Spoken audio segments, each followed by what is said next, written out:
first, and then we're hoping to expand out into the Xbox marketplace. We already have some controls built in for it as well. It just seems like a good venue to get out there into. I know the 360 is almost done with its lifespan, but it's a good, easy way for indie developers to get out. Alright, let me just put my announcer voice on for a second here, guys.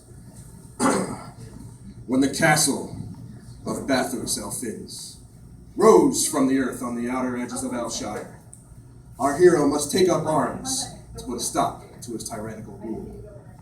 Pick up your bow and fight to restore peace to your homeland.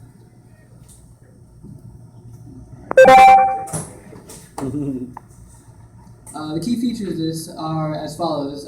It demonstrates a intricate maze-type system where the user must deduce what path to take and the quickest route to be able to score the highest and not get killed too much while on the way.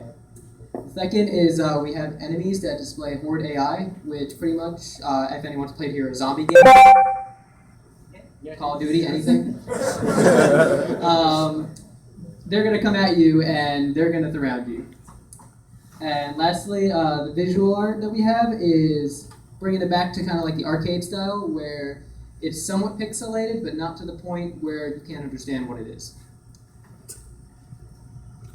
Here's a picture from gameplay, and those are some of the enemy AI that I talked about. They're ghosts, and they come out of that spirit world. Looking ahead, we're hoping to implement a shop interface where you're allowed to upgrade, manage your inventory to better suit your killing needs. And we're also hoping to get more levels. Right now, we have about 5 levels right now because there's only so many things you can do. It's only one enemy that we have right now. So we don't want to overexert the player into figuring out all the tricks easily with this one enemy. So we're going to be adding more enemies and more levels as we go along.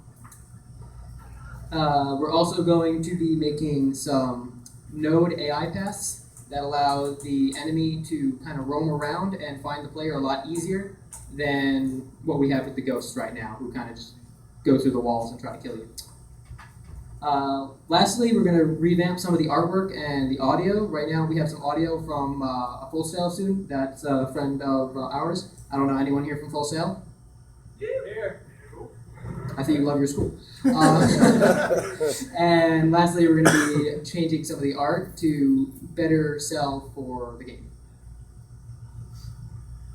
What we learned while we were doing this is not much. No, I'm joking. What we learned was we had to actually focus our time better. And most of the time, we were not working 100%. And it showed. But we were able to buckle down, and we were able to get a finished product. We learned that we shouldn't always outsource, but we should outsource for something.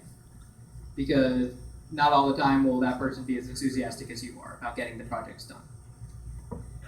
And lastly, obtaining the assets. You can make a game, you can program all you want, but if you don't have the assets to make it look good, you won't know if it's running the way you want it to be. We have a Facebook account that you can follow our production along the game. And we'll be making generally bi-weekly posts at best. We also have a YouTube account for some of our game production, how we travel along, how we got to where we are now. And we have an email account in case anyone has questions or wants to possibly join on the project. Speaking of questions, do you guys have anything for us? Or? Any questions? Yeah, sure. Yeah, we can That's what we're going to hop into next.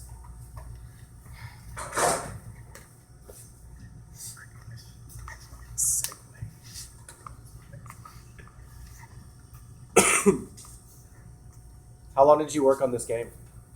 16 weeks. You want the actual time, or you want the time span that we worked?